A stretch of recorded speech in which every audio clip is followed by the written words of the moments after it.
नमस्कार, आप देख रहे हैं खबरों का सबसे विश्वसनीय और धमाकेदार बुलेटिन न्यूज ब्लास्ट और आपके साथ में विजेंद्र सोलंकी। असंतुष्ट नेता सचिन पायलट की चल रही आलाकमान से बात। पायलट समर्थक कांग्रेस विधायक मुकेश भाकर का दावा है और कहा गया कि बातचीत के बाद पायलट हमें बताएंगे बात कहां तक पहुंची है। 1 साल पहले जो बातें रखी वो पूरी नहीं हुई, जो वादे जमीन पर होने चाहिए अब देरी का कोई कारण नहीं है क्योंकि 10 महीने बीत चुके हैं। आज दरअसल सचिन पायलट की आवाज पर तमाम नेताओं की, सचिन समर्थित नेताओं की एक मीटिंग हुई और उसके बाद एक एक नेता ने अपने अपने अंदाज में बयान दिए। दरअसल पायलट समर्थक कांग्रेस विधायक मुकेश भाकर भी इस मीटिंग में शामिल हुए और उसके बाद मुकेश भाकर ने मीडिया से बातचीत करते हुए कहा कि बातचीत के बाद पायलट हमें बताएंगे बात कहां तक पहुंची।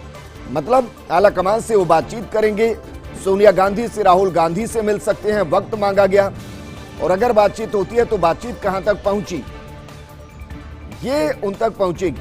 1 साल पहले जो बातें हुई वो अभी भी पूरी है, यानी कि जो मानेसर से वापसी के दौरान वादे सचिन गुट से किए गए थे वो अभी भी अधूरे ये कहा जा रहा है। वो वादे जमीन पर होने चाहिए, अब देरी का, विलंब का कोई कारण नहीं है। दरअसल जब पंजाब के अंदर गुट भड़का, कैप्टन अमरिंदर और नवजोत सिंह सिद्धू के विधायक बाकायदा सोनिया गांधी से मिले, उसके बाद एक पैनल बनाया गया, उसने 10 दिन के अंदर रिपोर्ट सौंप दी। जबकि राजस्थान के अंदर भी ऐसा ही भूचाल बीते साल आया था, 10 महीने बाद भी रिपोर्ट सौंपी नहीं गई और उसके बाद से ही सचिन पायलट ने बयान दिया और कहा कि उनकी बातों पर ध्यान नहीं दिया गया, जो मांगे की गई वह अधूरी, कार्यकर्ता अभी भी नाराज है और इसको देखने की जरूरत है। वहीं सच्चाई यह भी है कि मंत्रिमंडल विस्तार और राजनीतिक नियुक्तियों की राजस्थान में अभी भी भूल भुलैया चल रही है। कांग्रेस आलाकमान से जुड़े सूत्रों ने आश्चर्य जताया। राजनीतिक नियुक्तियों के लिए ना तो अविनाश पांडे ने कभी कोई लिस्ट दी और न ही जमाकर ने आलाकमान को कोई लिस्ट सौंपी, क्योंकि प्रभारियों को पायलट कैंप ने ही मंत्री और बोर्डों के चेयरमैन बनाने वाले विधायकों के नाम दिए नहीं। सारी बातें और जमा खर्च केवल कागजों में हुआ। जब तक ये लोग नहीं देंगे राजनीतिक नियुक्तियों के लिए कार्यकर्ताओं और नेताओं के नाम, तब तक आलाकमान या मुख्यमंत्री कैसे करेंगे लिस्ट को फाइनल, ये अपने आप में एक बड़ा सवाल है। और यहां से एक अलग तरीके की जानकारी भी निकलकर सामने आती है, क्योंकि अभी तक तो ये कहा जा रहा था कि राजनीतिक नियुक्ति होगी, मंत्रिमंडल विस्तार होगा, उसमें पायलट गुट के कितने विधायकों को एडजस्ट किया जाएगा, इस पर सबकी नजरें हैं। लेकिन सवाल तो ये भी है कि क्या सचिन पायलट की तरफ से उन नेताओं के, उन विधायकों के नाम दिए गए हैं जिनको वो चाहते हैं कि मंत्रिमंडल में शामिल हो? क्या उन विधायकों के नाम दिए गए हैं जिनको वो चाहते हैं कि बोर्ड और निगमों में एडजस्ट किया जाए? ये बताया जा रहा है कि ना तो अविनाश पांडे को कोई ऐसी लिस्ट दी गई थी और ना ही आलाकमान के पास अभी तक अजय माकन ने ऐसी कोई लिस्ट भेजी, क्योंकि प्रभारियों को पायलट कैंप ने मंत्री और बोर्डों के चेयरमैन बनाने वाले विधायकों के नाम अभी तक दिए ही नहीं है। सारी बातें, जमा खर्च केवल और केवल कागजों में होता दिखाई दे रहा है। और सवाल वाकई में वाजिब है, जब तक ये लोग राजनीतिक नियुक्तियों और कार्यकर्ताओं और नेताओं के नाम नहीं देंगे, ये नहीं बताया जाएगा कि किस नेता को ये चाहते हैं कि मंत्रिमंडल में शामिल हो, किसको चाहते हैं कि बोर्ड निगम में एडजस्ट हो, राजनीतिक नियुक्ति मिले, तब तक भला लिस्ट फाइनल कैसे होगी? आलाकमान या मुख्यमंत्री लिस्ट को फाइनल तब तक कैसे करेंगे, अपने आप में एक बड़ा सवाल। तो इसका जवाब तो सचिन खेमा ही दे सकता है कि अगर ऐसी कोई लिस्ट दी गई तो किसको दी गई, कब दी गई, उसमें कितनों के नाम। हालांकि ऐसी कोई लिस्ट अभी तक सार्वजनिक नहीं की गई।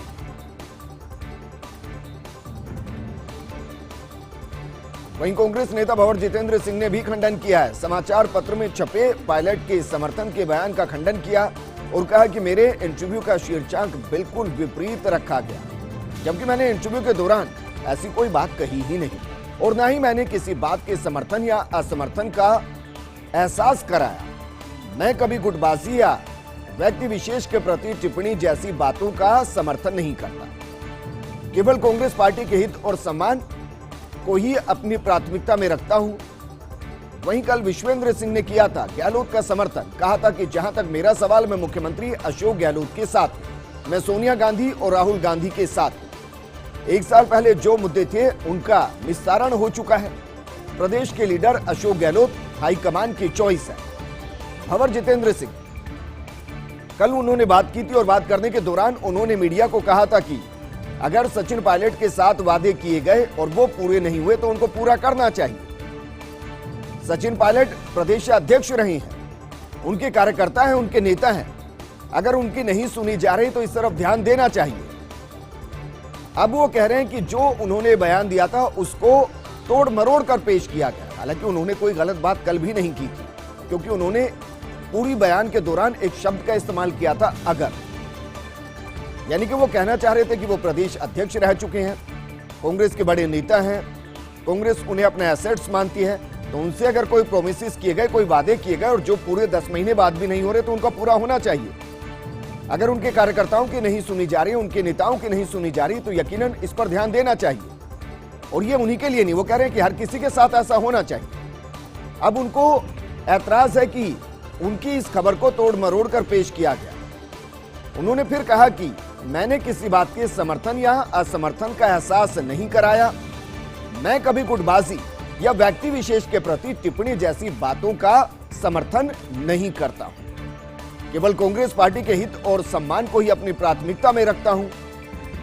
कल दो नेताओं के बयानों को लेकर सुर्खियां बनी थी, एक जितेंद्र सिंह और दूसरी तरफ विश्वेंद्र सिंह, जो खुद को सचिन पायलट के अर्जुन के तौर पर बीते साल प्रमोट कर रहे थे। उन्होंने कहा कि वो गहलोत का समर्थन करते हैं। उन्होंने कहा, जहां तक मेरा सवाल, मैं मुख्यमंत्री अशोक गहलोत के साथ खड़ा हूं, मैं सोनिया जी और राहुल गांधी के साथ खड़ा हूं, मैं कांग्रेस के साथ खड़ा हूं। उन्होंने एक और बयान दिया था। उन्होंने कहा था कि 1 साल पहले जो मुद्दे थे उनका निस्तारण हो चुका है, जबकि आपको ध्यान होगा आज ही मुकेश भाकर, गावड़िया, वेद प्रकाश सोलंकी, इन्होंने बयान दिया और कहा कि जो वादे किए गए तो पूरे नहीं हुए। जबकि उसी खेमे में रहने वाले विश्वेंद्र सिंह ने कहा था कि निस्तारण हो चुका है। प्रदेश के लीडर अशोक गहलोत हाईकमान की चॉइस है और उसके साथ विश्वेंद्र सिंह खड़े हैं, ये बयान उन्होंने कल दिया।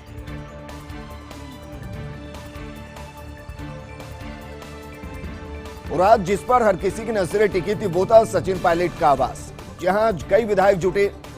राकेश पारीक, मुकेश भाकर, वेद प्रकाश सोलंकी ने मुलाकात की।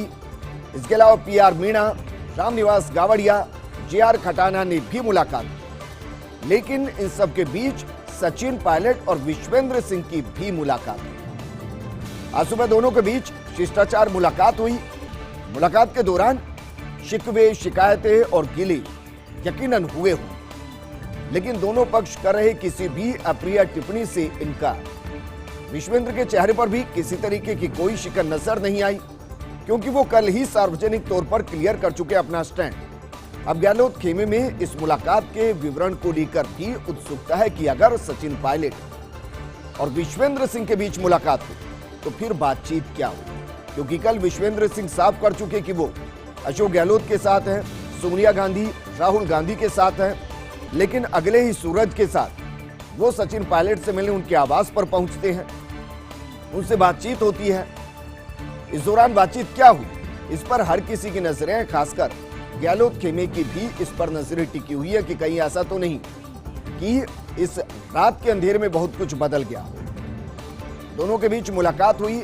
मुलाकात में क्या हुआ ये निकल कर नहीं आया, लेकिन जो निकल कर आया वो ये कि दोनों ने एक दूसरे पर टिप्पणी नहीं की। यहां तक कि विश्वेंद्र सिंह जब मिलकर निकल रहे थे उनके चेहरे पर भी किसी तरीके की कोई शिकन नहीं।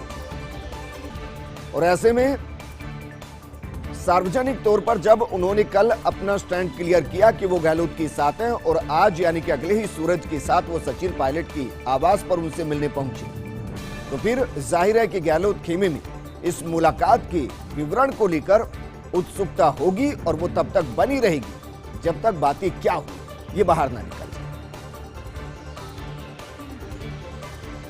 लेकिन आज एक और अजीबोगरीब घटना घटी, क्योंकि पायलट के घर पायलट समर्थित विधायक तो पहुंच ही रहे थे, लेकिन इन सबके बीच में एक और विधायक पहुंच गए और वो थे बीजेपी विधायक गुरदीप शाहपाणी जी। अपने सरपंच मित्र के लिए पायलट से मिलने के लिए गुरदीप पहुंच गए। इस पूरे मामले को समझिए जरा, क्योंकि इसको लेकर राजनीतिक हलका काफी एक्टिव हो गया था, बीजेपी एक्टिव हो गई थी। पंचायती राज विभाग में रुके हुए पेमेंट का एक पूरा मसला था।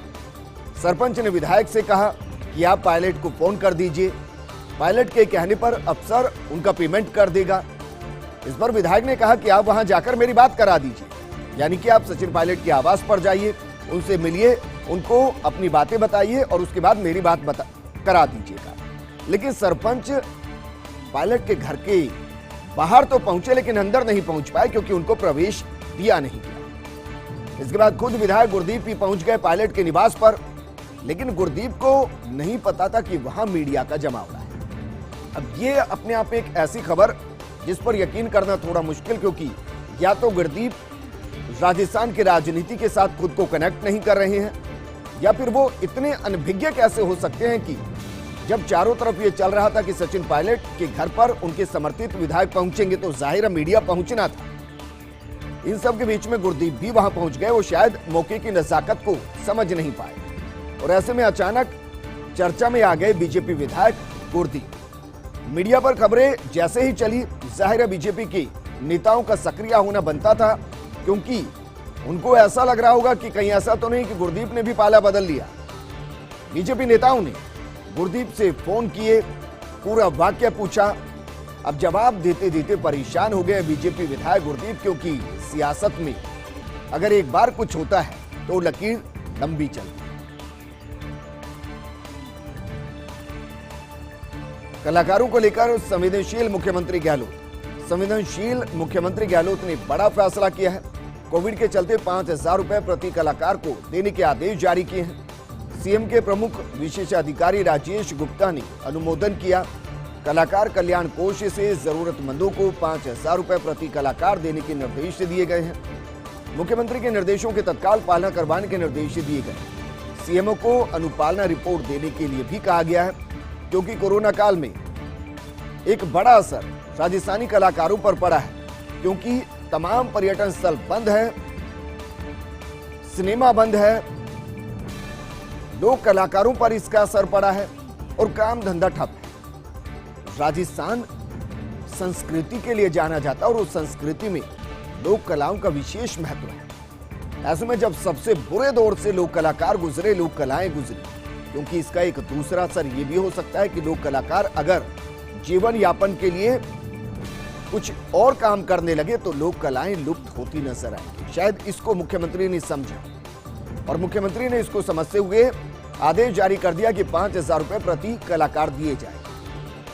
मुख्यमंत्री के विशेष अधिकारी राजेश गुप्ता ने इसका अनुमोदन किया है और कलाकार कल्याण कोष से जरूरतमंदों को 5,000 रुपए प्रति कलाकार देने के निर्देश जारी कर दिए गए। मुख्यमंत्री के निर्देशों के तत्काल पालना करवाने के भी निर्देश दिए गए हैं। सीएमओ को अनुपालना रिपोर्ट देने के लिए भी निर्देश दिए गए।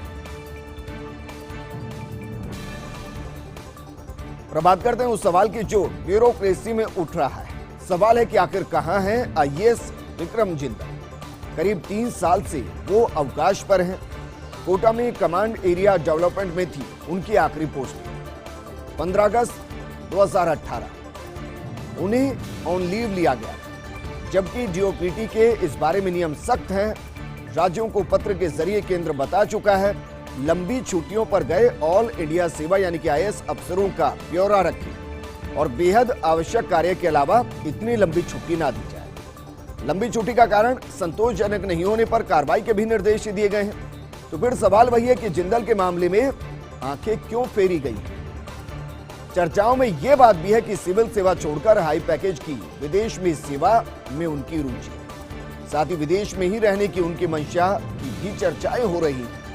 वैसे पर्वतारोहण के लिए भी वो खासे प्रसिद्ध हैं, लेकिन इन सभी चर्चाओं के बीच उभर रहा वही सवाल, जहां प्रदेश में काम करने वाले अफसरों की भारी कमी मानी जाती है, तो आखिर अफसरों की लंबी छुट्टियों पर जाने की ऊपर डीओपी अंकुश क्यों नहीं लगा पा रहा। इससे पहले भी एक आईएएस के छुट्टियों पर जाने और फिर विदेश में बसने की बात सामने आ चुकी है।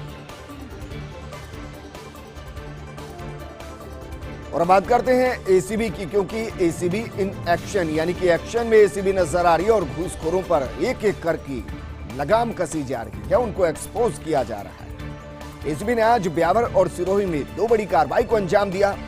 जोधपुर एसीबी टीम ने ब्यावर में पार्षद के 2 दलालों को ट्रैप किया। दलाल सुनील लखेरा और पंकज मंगल को 2.5 लाख रुपए की घूस लेते रंगे हाथों दबोच लिया गया। एसीबी ट्रैप की भनक लगते ही आरोपी पार्षद कुलदीप फरार हो गया, लेकिन कब तक फरार रहेगा, दबोच लिया जाएगा। वहीं उदयपुर एसीबी टीम ने अबू रोड सदर थाने में कार्रवाई की। थाने का हेड कांस्टेबल मोतीलाल 4000 की घूस लेते रंगे हाथों गिरफ्तार कर दिया गया। ACB DG PL Soni, ADG Dinesh MN के निर्देशन में कार्रवाई हो रही है। ताबड़तोड़ कार्रवाइयां हो रही है। प्रदेश में भ्रष्टाचार के खिलाफ गहलोत सरकार की जीरो टॉलरेंस और यकीनन कहा जा सकता है कि एसीबी इस जीरो टॉलरेंस की नीति को बखूबी निभा रही है। खबर कोई हो, शिकायत कोई हो, शिकायत चाहे 100 रुपए की हो, 50 रुपए की हो या फिर 50 करोड़ की हो, एसीबी सभी कार्रवाइयों को बराबर देख रही है। और ये वाकई में बेहतरीन उदाहरण की अगर आप एसीबी से मिल जाएं तो घूसखोरों को सलाखों के पीछे पहुंचाया जा सकता है। अनलोक में निजी बसों के संचालन को लेकर नया अपडेट आया है। दरअसल परिवहन विभाग ने जारी किया है संशोधित आदेश।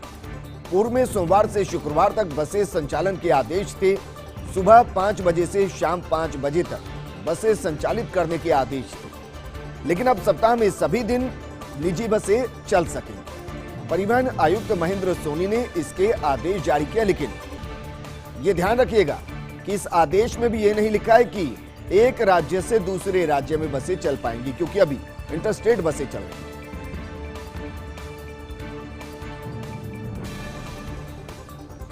राजस्थान में एक बार फिर से एक्टिव होगा प्री मानसून। 12 से 14 जून को प्री मानसून गतिविधियों में बढ़ोतरी होगी।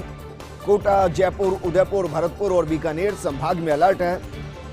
तीव्र थंडरस्टॉर्म के साथ अचानक चल सकती हैं तेज हवाएं, यानी कि कड़कड़ाती बिजलियों के बीच में तेज हवाएं चल सकती हैं। 40 से 50 किलोमीटर की रफ्तार से तेज हवाएं चल सकती हैं।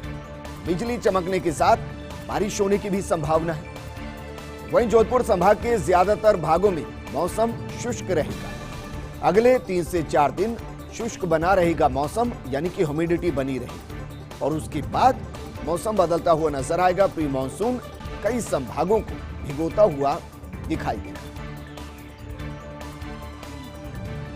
और अब एक आंकड़ा आपको बताते हैं जो महिला अत्याचार से जुड़ा है, क्योंकि प्रदेश में महिला अत्याचार के चौंकाने वाले आंकड़े सामने आए हैं। जनवरी से मई महीने तक 2000 मामले सामने आ चुके हैं। अगर सही आंकड़ा बताया जाए तो 2462 दुष्कर्म के मामले आए।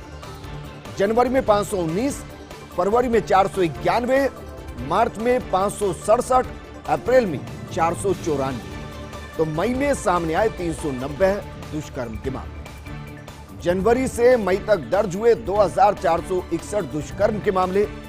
इस हिसाब से प्रतिदिन दर्ज हुए औसतन 16 दुष्कर्म के मामले। आप अंदाजा लगाइए जरा, यानी कि हर तीसरे हिस्से में, 1 घंटे के तीसरे हिस्से के अंदर एक दुष्कर्म हो रहा है। प्रत्येक दिन 1.5 घंटे में एक दुष्कर्म का मामला सामने आ रहा है। वहीं पिछले सालों की बात करें तो साल 2019 में 5997 मामले दर्ज हुए।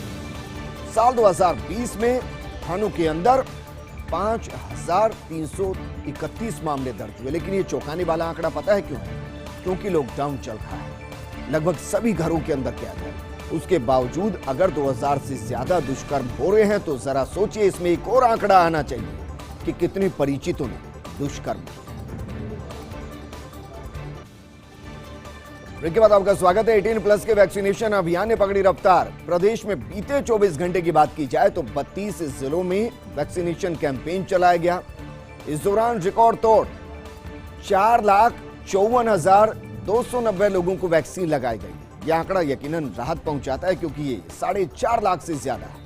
प्रदेश में अब तक 18 से 44 साल के 23,60,419 लोगों को वैक्सीनेट किया जा चुका है, पहली डोज लगाई जा चुकी है। इस दरमियान कुल 4,37,237 लोगों को पहली डोज लगी है, जबकि 17,053 लोगों को कोरोना की दूसरी डोज लगाई गई है। 31 दिसंबर तक राजस्थान को कोरोना सुरक्षा कवच मिल जाएगा, ऐसा माना जा सकता है। राज्य सरकार को टीकाकरण की रफ्तार बढ़ानी होगी 3.3 गुना। प्रदेश में कुल 51,50,900 लोगों को लगनी है कोरोना वैक्सीन की 2 डोज, यानी कुल डोज लगेगी 10,30,18,000। 7 जून तक प्रदेश में लगे 1,78,43,791 डोज, यानी प्रदेश में प्रतिदिन औसतन टीकाकरण 1,24,782 डोज है। साल में बचे 207 दिन में लगानी होगी रोजाना डोज औसतन 4,11,470, यानी मौजूदा गति से 3.3 गुना रफ्तार को बढ़ाना होगा, तब होगा कोरोना से संपूर्ण टीकाकरण राजस्थान का। केंद्र ने 31 दिसंबर 2021 तक रखा है पूर्ण कोरोना टीकाकरण का लक्ष्य है। 21 जून से देश भर में केंद्र द्वारा लगवाए जाएंगे निःशुल्क कोरोना वैक्सीन। वहीं कोरोना वैक्सीन के स्टॉक और तापमान का डाटा सार्वजनिक नहीं किए जाने को लेकर केंद्र सरकार ने राज्य सरकारों को निर्देश दिए हैं। ई-विन का डाटा संवेदनशील है और कहा कि इस संवेदनशील सूचना का उपयोग केवल टीकाकरण योजना में सुधार के लिए किया गया है। यूएनडीपी और केंद्र सरकार ने तैयार किया है नेटवर्क। ई-विन में देश से लेकर उपखंड तक का वैक्सीन स्टॉक और तापमान का डाटा है। ये डाटा केंद्र की पूर्व अनुमति के बिना किसी भी एजेंसी से शेयर नहीं किया जा सकता। नेशनल हेल्थ मिशन के एडवाइजर आरसीएच प्रदीप हल्दर ने राज्यों को ये पत्र लिखा है।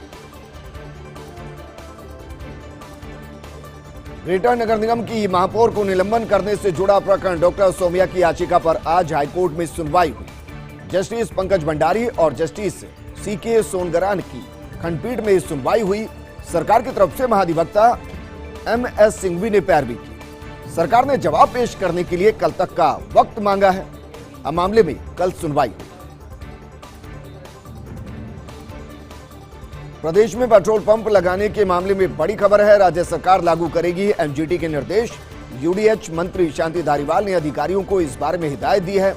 नगरीय विकास विभाग ने इस बारे में आदेश जारी कर दिए हैं। स्कूल और 10 बेड या उससे अधिक बेड वाले अस्पताल और आवासीय क्षेत्र के 50 मीटर के दायरे में नहीं दी जाएगी स्वीकृति। नया पेट्रोल पंप लगाने की नहीं दी जाएगी स्वीकृति। जिस भूमि के ऊपर से बिजली की हाई टेंशन लाइन जा रही है, उस भूमि पर भी पेट्रोल पंप लगाने की स्वीकृति नहीं दी जाएगी। और ये नई गाइडलाइन है जिसमें न सिर्फ एनजीटी के नियमों की पालना करनी पड़ेगी, बल्कि इसके अलावा भी ये बताया गया है कि किस किस सूरत में पेट्रोल पंप की स्वीकृति दी जाएगी। इस बुलेटिन में फिलहाल इतना ही, लेकिन आप बने रहिए फर्स्ट इंडिया न्यूज के साथ, क्योंकि खबरों का सिलसिला लगातार जारी है। नमस्कार।